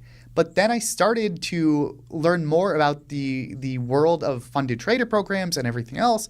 And my very strong belief is that the S&P and the NASDAQ and futures and Forex, first of all, like nobody really trades Forex. It's just this funded trader idiosyncrasy, which shouldn't really exist. And I'm not saying there's never edge, but just that it's infinitely more efficient than stocks and some of this other stuff. And so I see this whole ecosystem. Like I would say the funded trader ecosystem is way bigger than even the stock side. Right. Like I've sought out some of the data on like Order Apex filled. and TopStep. The amount of participants they have, mind-boggling. The payouts that Apex claims, mind-boggling. And so I couldn't figure it out. Then I started to do my digging. I'm associated with a lending firm where they had a funded trader program looking for funding. So I started to just learn about this. And I came to two conclusions. So on the social influencer space, all the people love Forex and futures because there's no PDT account minimum. So all of a sudden, if you need $30,000 or $25,000, the universe of people that you can market to, it shrinks by about 99%. You can only market to the 1% with $30,000 or $25,000 in cash to meet PDT. And so that was a big one. All of a sudden, if you do the futures and Forex, you can suck in 100x as many sheep, right? And so that was number one. The number two thing is these funded trader programs, in my belief, unlike true prop firms. So, and why do I say unlike that? So a prop firm that was traditionally known, like I worked at, they make a cut of your P&L. They only win if I win. If their traders don't make money, they are out of business, full stop, they're gone, right? And that's important because their incentive then is to give me every single tool to succeed and make as much money as possible. Now with these programs, they're more like the casino. They want you to re-up and re-up and re-up because they make money off your slot machine rolls, right? And so they are not incentivized to have you win. So what they do is they create all these rules. You must trade X amount. You must trade in this style. You can't withdraw except for this time because they know that the more you're trading and the more time left on that clock, over the long run, you're all going to lose and have to re-up. And the other big thing with that is guess what? Because these are casinos, you want to know what casinos do to get people in? They market. And so all of a sudden, you want to know what you get? Every single influencer with an affiliate program. And all of a sudden, the way these influencers can make money and monetize their following is by feeding them to the casino. And so everything is incentivized to get as many people into this casino. Nobody cares whether those people going to the casino make money. In fact, it's rigged against you. And so that is, in my view, why that whole ecosystem exists. Do you see anywhere where there is a pro to the trader in terms of using these firms, or you think like traders should completely not? So it's funny too because some people are so brainwashed by these things where when I talk about how ludicrous the rules are, they say, no, Lance, you don't get it. That's to our benefit. It helps us grow our trading. It helps us like learn discipline. And it's like, what? Like, in no way does that help you, right? If I'm trying to teach you to box and I tie one arm or both your arms behind your head and I'm like, oh, I'm teaching you how to bob and weave as I just punch you in the mouth 20 times, would you be like, oh yeah, he's just trying to teach me how to bob and weave? I'd be like, no, he's just beating the shit out of you and abusing you. And so it's like most people, it's set up for them to fail. And all those people that fail, those are the ones that subsidize probably like 0.1% of the clients. And I mean that quite literally. Like the general success rate for most traders is, I don't know, probably a couple percent on retail side. Then when you add those restrictions and you have them trading something that's way more efficient, it's got to be 0.1%. And I would bet you by the definition of people re-upping and redoing those accounts, I would bet you it's something like 1 in every 100,000 sims or whatever it's called are actually succeeding. And so there is a subset of people that can succeed. Like if you're able to beat the game with your hands tied behind your back, like that's amazing. Those people that are winning and cashing out, incredible. They do exist. It takes a lot of skill. I have friends that do the funded trader programs and make money from them. Props to them. One other thing I want to point out though, especially with the social media side, right? People will be posting their funded trader payouts and everything. So first of all, I find it extra comical when people say, like I even saw a Twitter ad the other day, ooh, I'm a 1.2 million funded trader. Dude, that's a meaningless number. Like you're getting, first of all, it's a demo account. Filled. Second of all, you might have only 5K worth of risk on that account. You could say it's a $100 million account, but if you only have 5K of risk, it's a 5K account. So that's comical. But then the other thing, right, that I think people don't realize, they see all these payouts being published. You don't see the denominator. How many attempts were these people taking? And so I know your podcast very well, right? Like you all have a ton of these traders on there. And I'm sure some of them are legitimate. And I'm sure a lot of them also bullshit and manipulate the game. I can imagine. And like, I don't doubt that people are like, probably do some people Photoshop shit, like I'm sure. But I think a lot of the people are getting those payouts. But what you're not seeing is like, oh, wow, they were running, like a shit ton of accounts. And so it's like, are these people actually having real edge? Or are you just seeing the super manipulated side? Because guess what? Those same people with their payouts, you will find an affiliate link in their page every single time. So what's really the product here? Or is it you just paying for a demo account and being fleeced? Yeah, definitely. I think like completely valid points. And, off the back of what you said there has been a wide range of traders who use these funded accounts who've been on the podcast. And, I've seen all sorts of different methodologies from very few who actually have edge, like actual edge, like they could take to an actual live account and trade. But there are some, right? But then there are those who are vocal about it as well, so props to them, but they say that I'm just playing the model. I know I get this much risk, and I know if I do high risk over time, I'm going to have this reward. And so they're vocal about it, but they say they're just playing the model of the casino, like you said. Which is also a little bit funky too, right? But essentially that's getting subsidized by the people that are just gambling. Well, now as you said about rules, the prop firms have now changed things to a degree because now as people have been vocal about it. Because you're not meant to win. There are traders that will succeed and make money. They're asked or paid off to leave. I know that as a fact.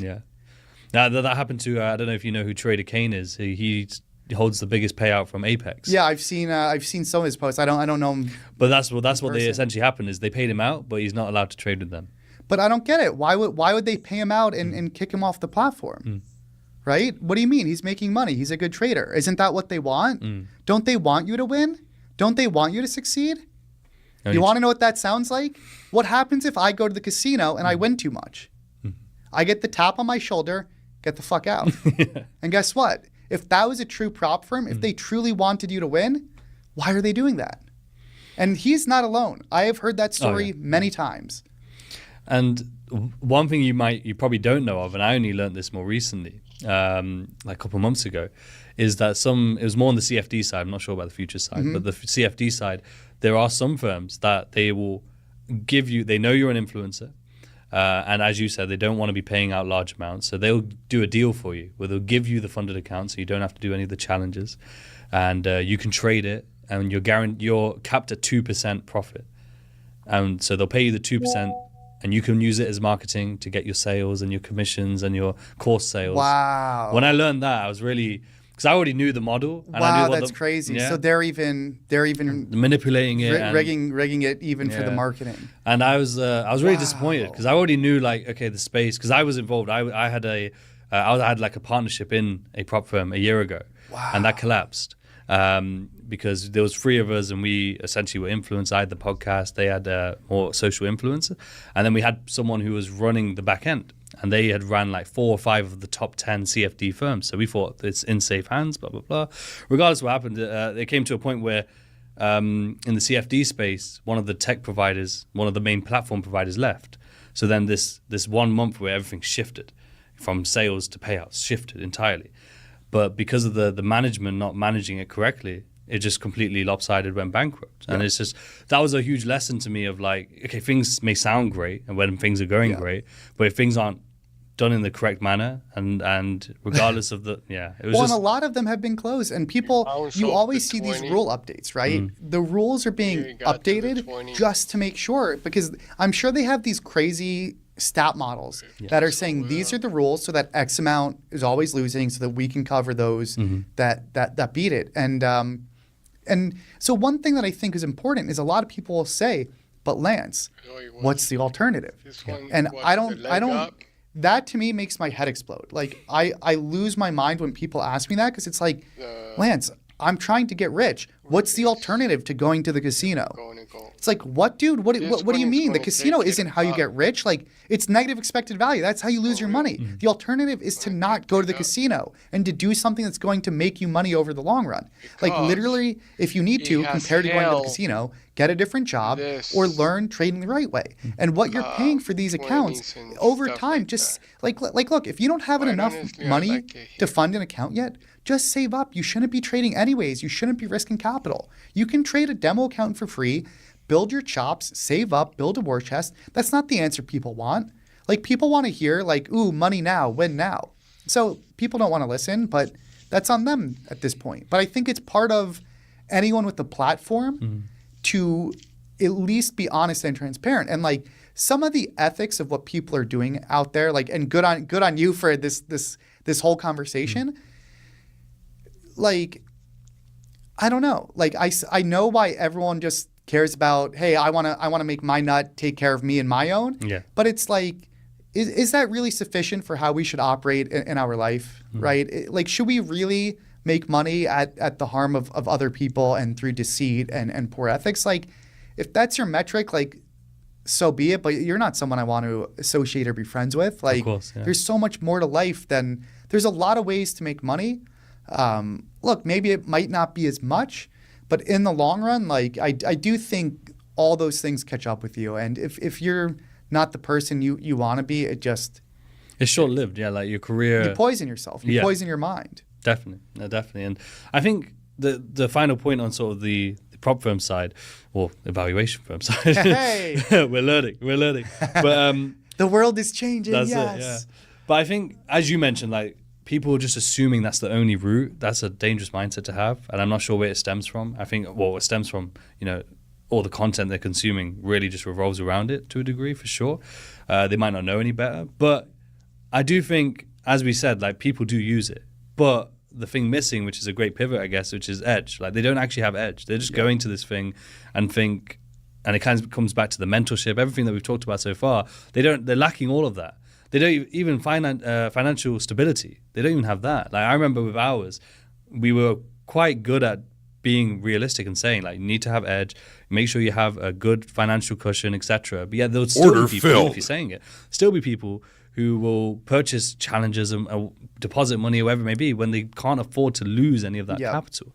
And that's bad. And I think it's really trying to, as you said, like, as a collective community, trying to educate more and more and more as much as possible to say, these are some principles, regardless of whether it's a personal live account or whether it is one of these evaluation firms. You need to have these things in place first before you even go there. Because in my opinion, like, you should only be going to an evaluation firm if you know you're going to pass it. Yeah. Like, you shouldn't be going there thinking, I hope I pass this one. Yeah, or else it's just money that's going to be gone. Yeah. And I think the thing that's important is, and I'll even preface this by saying, anytime I'm speaking or anyone is speaking, we can only speak from our own viewpoints and experiences. So I recognize that there's a lot of different ways to make money in trading. There are people that beat these funded trader programs. There are people that make a whole career out of futures, a whole career out of Forex. So everything I say is for me. And what I will say is there's times that, like, you can do well in trading this stuff. In fact, some of my best trades in 2024 were actually in futures. And so it's not that you can't do this stuff, but at the end of the day, you always need edge. And it's a question of what is going to offer you the most edge, how do you learn that, and how do you learn that without restrictions and rules that are going to try and limit that? This is a perfect pivot, to be fair, because I've heard you talk about in terms of finding the most edge for you has always been in the shorter time frames, like scalping. Why is that? Why is it the shorter time frame for you, or why do you feel like you found that has been where the most edge is found? Sure. So I think short-term trading offers the most edge, but it comes at a trade-off. And that trade-off is scalability. So there are some incredibly talented short-term traders. There are people that are making 100% plus, 200% plus on small accounts year after year after year. Take Warren Buffett at the extreme long-termism and extreme scalability, the whole other side of the spectrum, biggest account ever, longest time frame ever. At this point, he's struggling just to beat the S&P 500, right? But he's able to deploy just hundreds of billions of dollars. So it's that trade-off. So my view is that for those levels of capital, things are actually quite efficient. You can't just find 50 cents lying on the ground for free. Now, when you go to the smaller side of things, whether it's based on being quick to news, whether it's based on technical patterns, whether it's based on order flow or just different market inefficiencies, there's a lot of opportunities. And if you were to take something like crypto, what has more eyes on it? Apple or like some random, cryptocurrency shitcoin? Yeah. And so also, in order to make money betting directionally, you need ranges. So the more range something has, generally the better. And that's also part of the flaw with stuff like Forex and some of the futures is the S&P and the NASDAQ and pretty much all of Forex generally don't have big ranges. Then when you take something like in stock world and you have a beautiful breakout in Tesla that recently happened at $360, or you take something like the quantum computing names that have been exploding, you have stocks that might be moving 10, 15, 20% a day. So you can find much better just skew and edge overall. And now what people forget is it's not just risk reward, but it's also probabilities. And my belief is that the more price discovery and the more emotions and the more psychology and the more stuff is moving, in general, that's where you're going to find the most edge. That's necessary, but not sufficient to make money. Of course, you still need the system to capture it and the rules and the pattern recognition to find out where.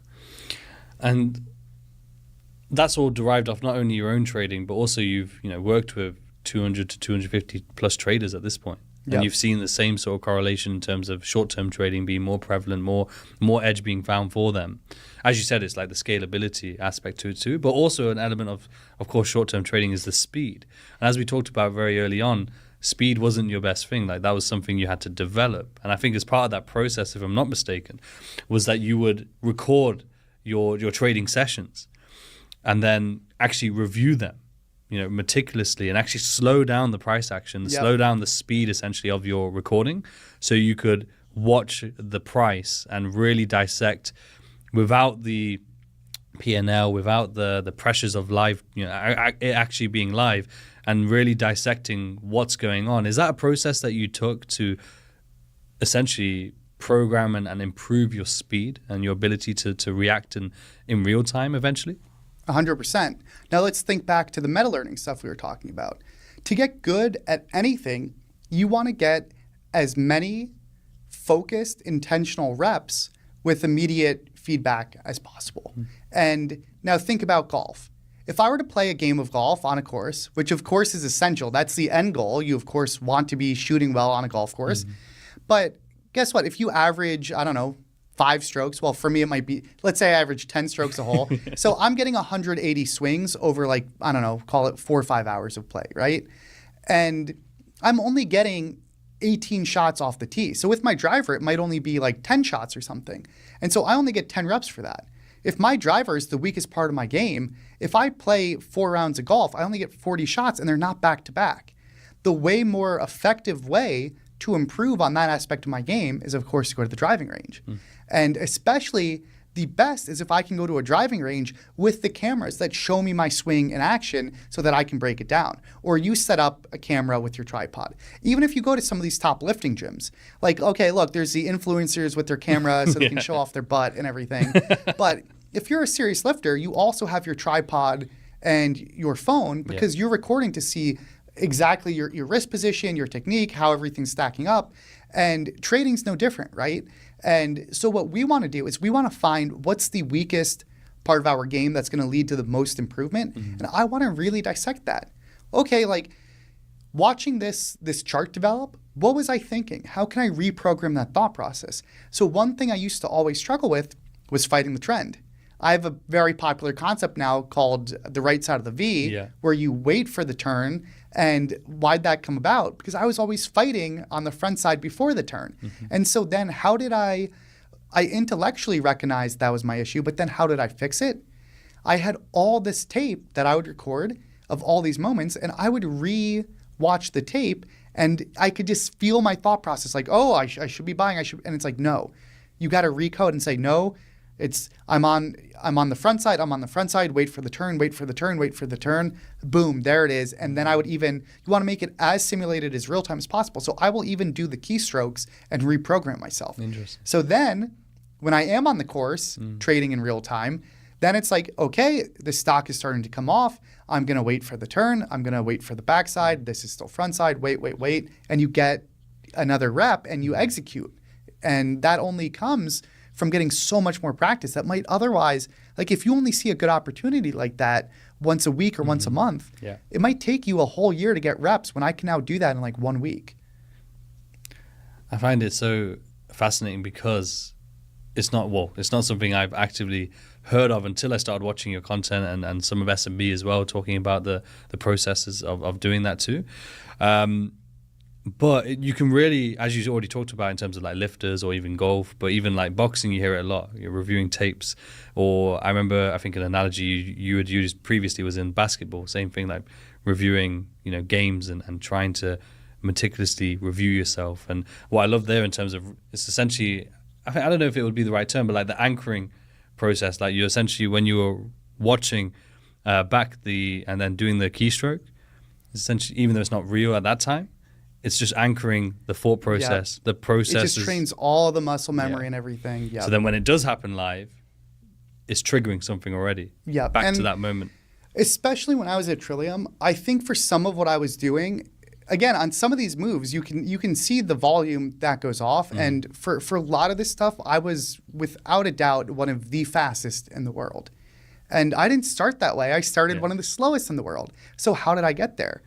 I got there by, again, like you said, watching this stuff in half speed. So in half speed, it's almost like if you're learning an instrument. Like if you're learning to play guitar, your teacher walks you through everything. You're doing everything in super intentional slow motion. And so that's exactly what I would do. I would see it appear on my filter. I would connect all the dots. I would process the daily, the intraday. Then I would execute in half speed. Then I'd speed it up. Then I would be watching it in 2x or 3x speed. So then it's much like in baseball when the person's swinging the bat with the weight on it, all of a sudden you take the weight off and your bat speed's so much faster, right?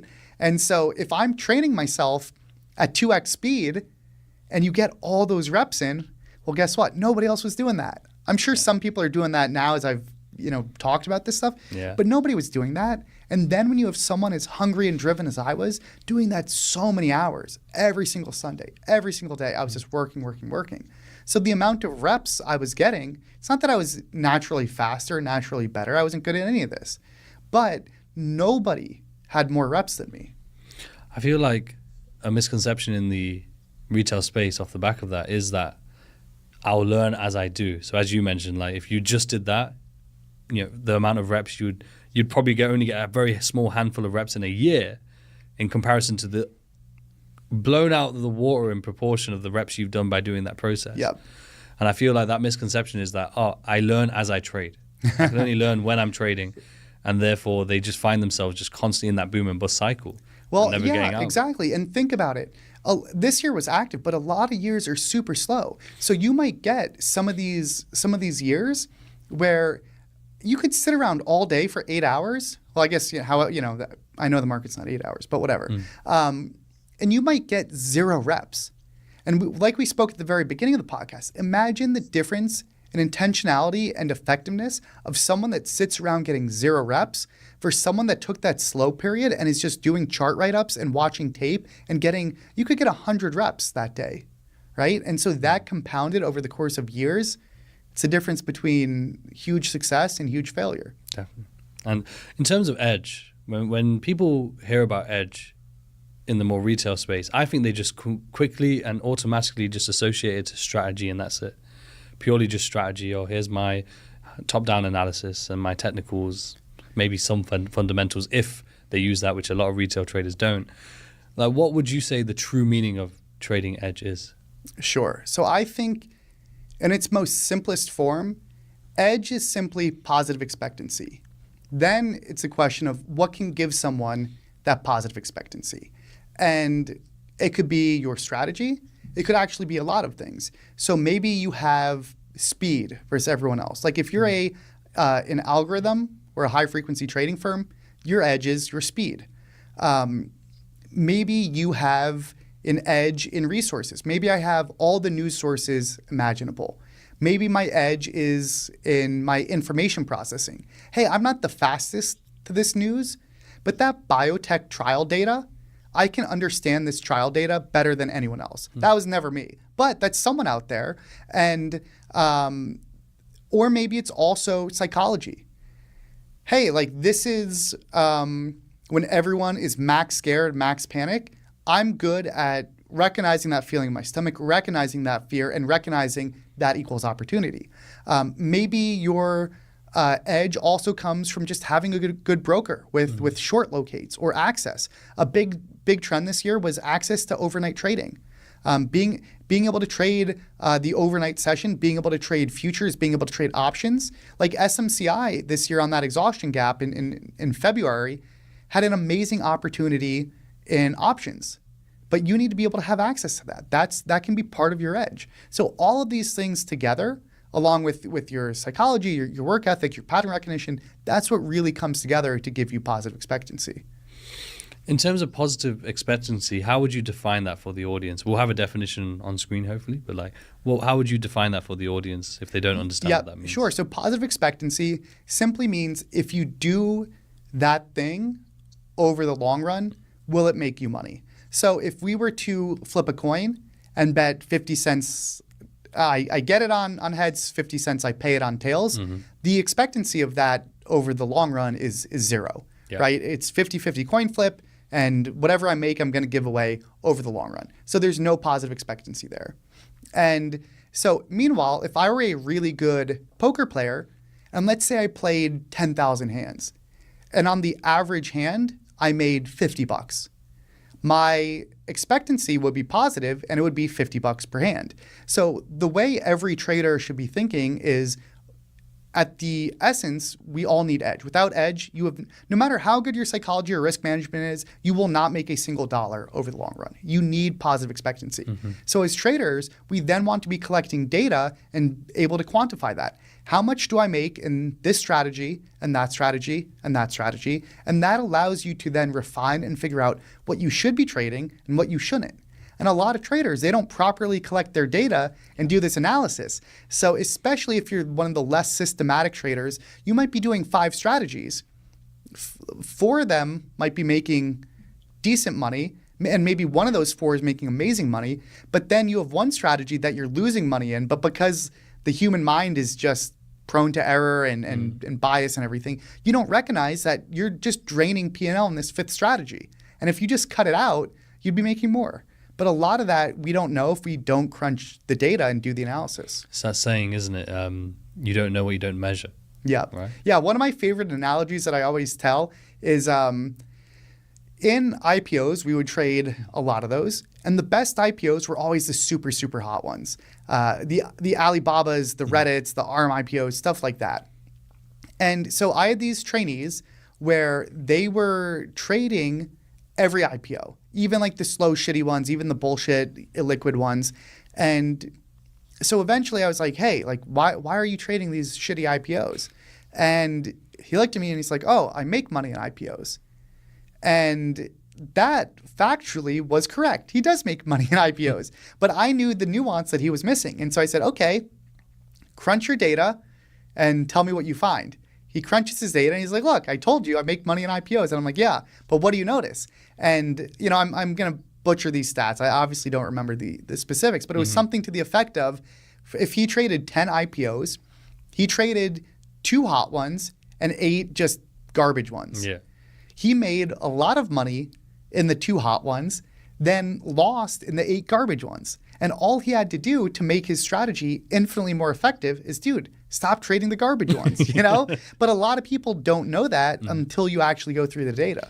But in the process of, say, for that example, removing those 8 garbage ones, would it be a case of just reviewing and meticulously going through what those looked like? What were the precursors of those ones, so that when they present themselves in the future, he can then look to... Exactly. And so then that's part of doing the deep work, is you can ask yourself, what defines the hot IPO?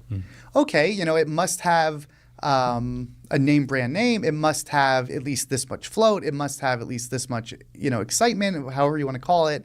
And that's when you start to systemize and refine your strategies. I love that. And in terms of ticker selection as well, or even market selection, how important is that in terms of edge?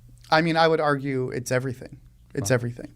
It's if you don't trade the right stocks, you don't stand a chance. And so if you were to pick what 5 stocks I need to trade each day, I will not make a single dime.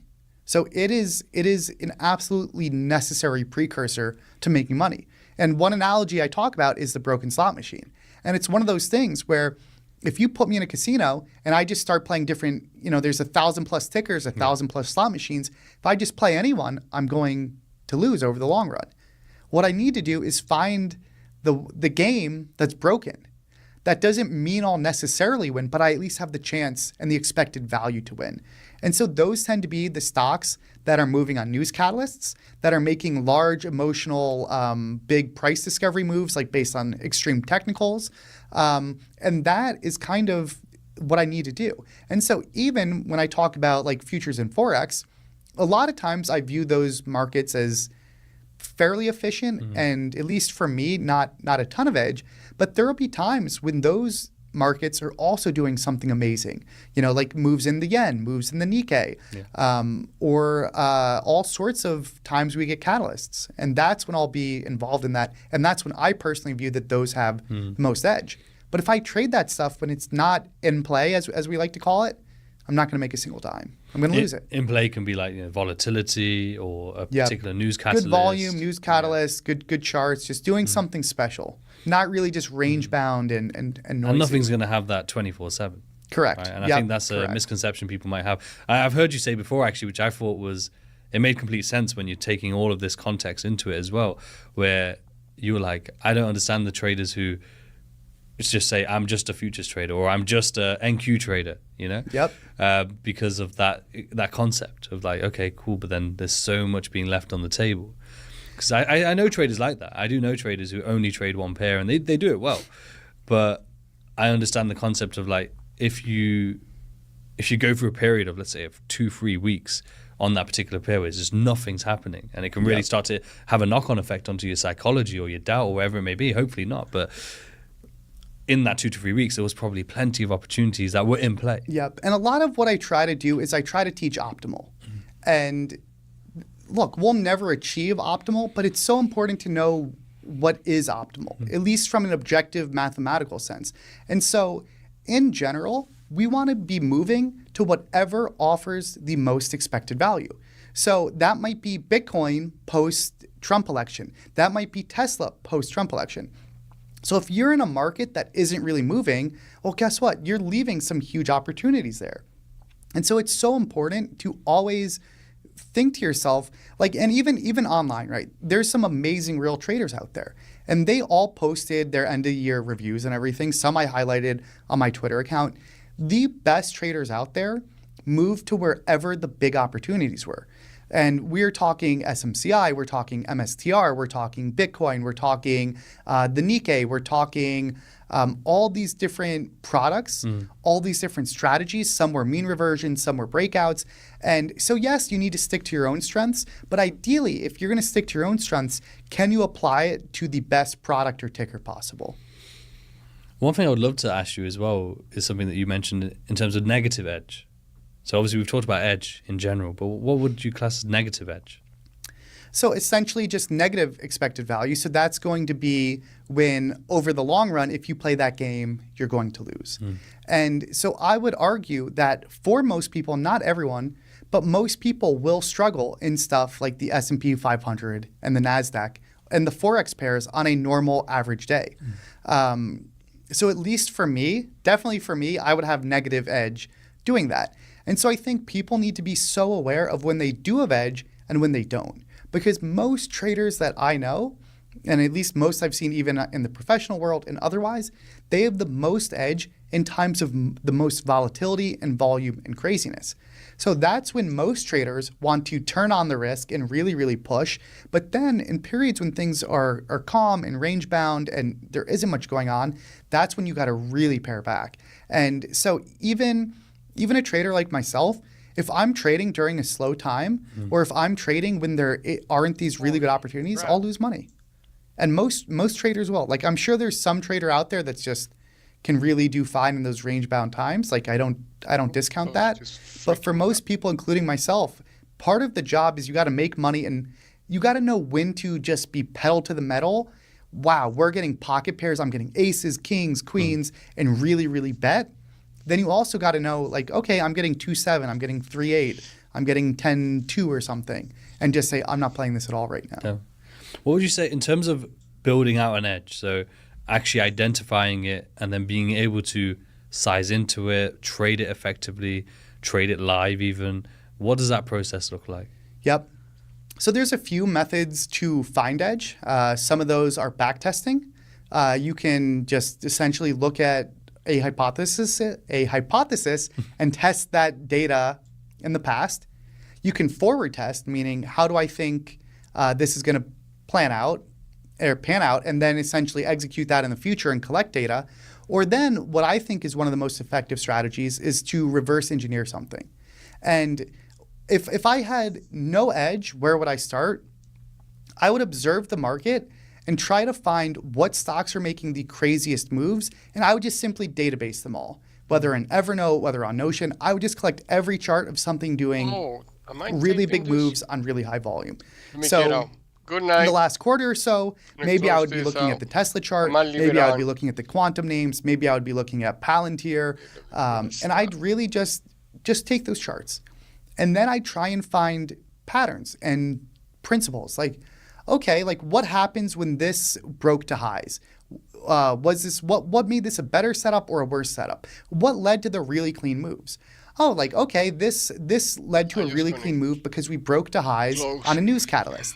And you start to find stuff that, like, the longer the consolidation you have, when you break to highs, the better the probability of a good move. If you have high volume when you break to highs, the better the probability of a good move. If you have a news catalyst. So you can start to stack on all these little variables and then build kind of a blueprint. And you can say, like, okay, I want to find stocks that have made an initial big move.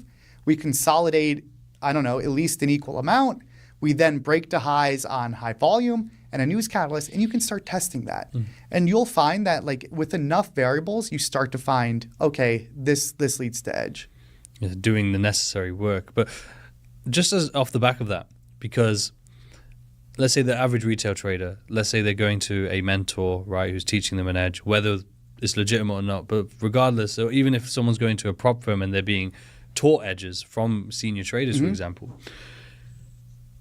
is it still necessary for someone who's being taught something, whether it's watching videos or whatever it may be, and they understand it, but is it necessary for you to still go through that process you just mentioned, where you're going onto those charts and you're identifying these key markers, you're identifying these setups, really soaking in, you know, what the reality of that looks like, what the data's saying in terms of its performance over X sample size, Order so filled. that when it comes to you actually trading it, you truly actually understand that edge versus just, he told me that this is what the edge is, let me go trade that. But you don't actually understand what the average losing streak looks like, the winning streak looks like, what the most optimum side of that edge looks like versus the suboptimum.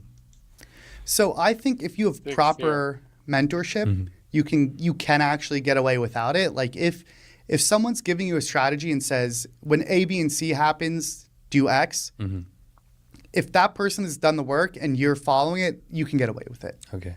That being said, if you really want to understand stuff or develop or expand from there, You need to do the hard work. You need to get into the data. Yeah. And if you look at so many of the best traders that have developed incredible skill sets and edge, there's someone from Sweden, Christian Kualamagi, really talented trader, incredible guy. How did he find his strategy? So he did actually kind of mimic and clone off of this guy Pradeep. But what he also did is he went through hundreds and thousands of charts based on that concept, and he